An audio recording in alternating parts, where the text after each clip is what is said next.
ہم بہتری کی طرف ہے. لیکن بہرحال تنقید میں کہتا ہوں جمہوریت کا اثر نے تنقید بڑا تنقید نہ ہو.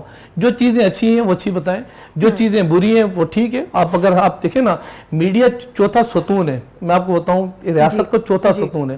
میڈیا کے تھرو کوئی چیز ہائی لائٹ ہوتی ہے تو اس کا یہ مطلب نہیں ہے کہ اس پہ عمل نہیں ہوتا. کہیں اگر غلطی ہو رہی ہے, مسٹیکس ہوتی ہے, ایک ریاست ہے, پیپلز پارٹی کی حکومت ہے, کہیں مسٹیک ہوتی ہے تو ہم کوشش کرتے ہیں کہ اس کو فلفل کریں, اس کو ٹھیک طرف لے کے جائیں. کبھی بھی پیپلز پارٹی نہیں چاہے گی کسی اسپتال کے اندر وہ ایک لائٹ رکھے, اسپتال کے اندر وہ لائٹ سے آنکھیں چیک ہو اور بعد میں لوگ بولیں یار یہ کوئی اسپتال ہے, یہ بیوقوفوں والا ان کا کام ہے. تو کبھی بھی نہیں چاہے گی کہ سندھ حکومت اس قسم کے اسپتال جو ہے وہ قائم ہو. تو بادل کہیں اگر غلطی ہوتی ہے تو چوتھا ستون جو ہوتا ہے وہ چوتھا ستون ہائی لائٹ کرتا ہے. اور یہ وہ ستون ہے چوتھا میڈیا کہ میں آپ کو بتاؤں کہیں نگانی آفات آ جائیں, کہیں عالمی وبائیں آ جائیں, کہیں بم پھٹ جائے, کہیں سونامی آ جائے, تو یقین کریں ہم نے دیکھا کیمرہ مین کو کیمرہ اپنے ہاتھ سے جانے نہیں دیتا. وہ آگ میں گھس جائے گا لیکن عوام کو بتائے گا کیا ہو رہا ہے. کسی ہمارے جرنلسٹ کے گھر کے اندر یقین کرے فوتگی ہو جائے, بچہ اس کا بیمار ہو, لیکن قلم ہاتھ سے جانے نہیں دیتا. وہ سچ لکھتا ہے, بتاتا ہے کہ بات یہ کہ پاکستان کے اندر کیا ہو رہا ہے, جو اپنی ذمہ داری ہے, اس لیے کہتے ہیں چوتھا ستون ہے.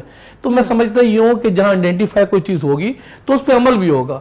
میں آپ کو بتاؤں اور عمل ہوتا بھی ہے بنسبت باقی صوبوں سے. الحمدللہ ہمارا جو صوبہ ہے وہ خوشحال صوبہ ہے اور ہم بہت بہتری کی طرف ہیں, اچھے کی طرف جا رہے ہیں. اچھا نعیم صاحب, بڑی اچھی آپ نے بات کی اور آج آپ ہمارے ساتھ اسی لیے بیٹھیں گے تاکہ جو پازیٹیو چیزیں ہو رہی ہیں, جو ڈیولپمنٹ ہو رہی ہے اس پہ ہم ذرا نظر ڈال سکیں. اور پھر رمضان کا مہینہ اسٹارٹ سے کراچی لوگوں کو کما کے دیتا ہے, کراچی پہ اس طریقے سے ہم اس کو سجانے میں کامیاب نہیں رہے. یہ بات ہے. دیکھیں میں آپ کو بتاؤں کراچی غریب کی ماں کا نام ہے اور یہ بات ہم بچپن سے سنتے ہوئے آ رہے ہیں. جیسے ہم سنتے آ رہے ہیں نا پاکستان نہایت ہی نازک حالات سے گزر رہا ہے, اس کے نازک حالات کبھی ختم نہیں ہوں گے. بات یہ ہے کہ 75 سال گزر گئے. بیسیکلی کراچی جو ہے نا یہ میٹروپولیٹن سٹی ہے. پورا پاکستان کے اندر کوئی بھی شہر ایسا نہیں جو میٹروپولیٹن ہو. جو میٹروپولیٹن سٹی ہوتا ہے نا, اس میٹروپولیٹن سٹی کے اندر ہمارے ساتھ ناانصافی یا سندھ کے ساتھ یہ کیا گیا, کراچی کو کیپٹل ختم کیا گیا. کراچی جو تھا کیپٹل, اس کو ختم کر کے اٹھا کے اسلام آباد 40 ایکڑ کو بٹھا کے کیپٹل بنا دیا گیا.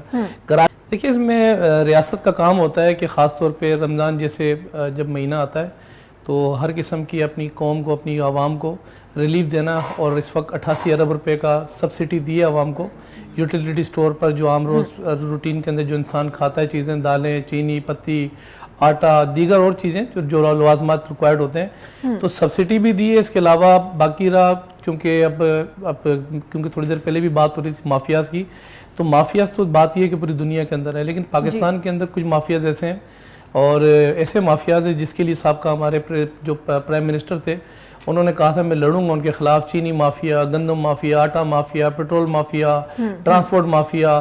مطلب یہ مافیاز کو لڑتے لڑتے وہ خود گھر چلے گئے عدم اعتماد کے بعد, لیکن یہ مافیاز ختم نہیں ہو سکے.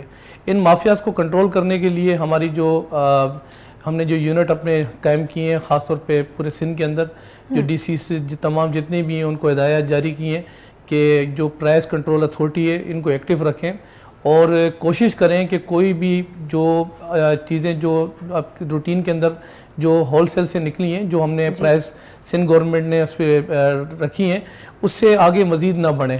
تو یہی کر سکتی ہے ریاست. اور اس کے بعد پھر ہوتا یہ ہے کہ بہت سارے لوگ ہیں, اب لازمی سی بات ہے چیزیں بڑھا کے آگے دیتے ہیں, پیش کرتے ہیں, فروٹ والے ہیں, پھر دیگر جو چیزیں بکتی ہیں. تو اب ہوتا ہے یہ ریاست اس پہ یہی کر سکتی ہے کہ پہلے فائن کر لیتی ہے, پھر جیل بھیج دیتی ہے.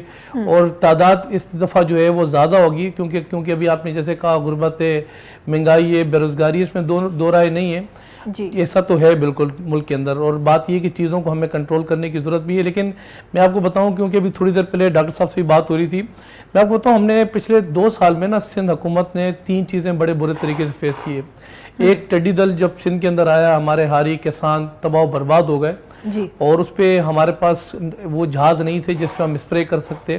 حکومت تھی تحریک انصاف کی, ہم نے بہت دفعہ سے درخواست کی, لیٹر لکھے کہ ہم اسپرے کرنا چاہتے ہیں تو آپ ٹڈی دل کے لیے ہمیں جو چیزیں ہمیں ریکوائرڈ ہیں وہ ہمیں دیں, لیکن ہمیں نہیں ملی. پھر آخر کار ہم ایک پروسیجر پہ پہنچے, ٹڈی دل کا خاتمہ کیا. بڑا نقصان اربوں روپے کا ہوا, ہم اس سے باہر نہیں نکلے. کرونا وائرس آیا, اس کرونا وائرس کو سندھ حکومت کو WHO نے بھی سرایا, اور جو احتیاطی تدابیر تھی ہم نے کوشش کی جو سبسڈی سندھ حکومت دے سکتی ہے. ہم نے کرونا وائرس کو بھی فیس کیا. تیسرا نگانی آفات کی شکل میں ابھی بھی آپ انٹیریئر سندھ میں جائیں, جو بارشیں جو عالمی ریکارڈ توڑ کر جو ہے وہ سمجھ لیں کہ پچھلے تمام ریکارڈ کراس کر لیے، اتنی شدید بارشیں سندھ کے اندر ہوئیں، ابھی تک اس نگانی آفات سے باہر نہیں نکل سکے. کیونکہ ہوتا ہی، میں آپ کو بتاؤں، تنقید جمہوریت کا حسن ہوتا ہے. میں کہتا ہوں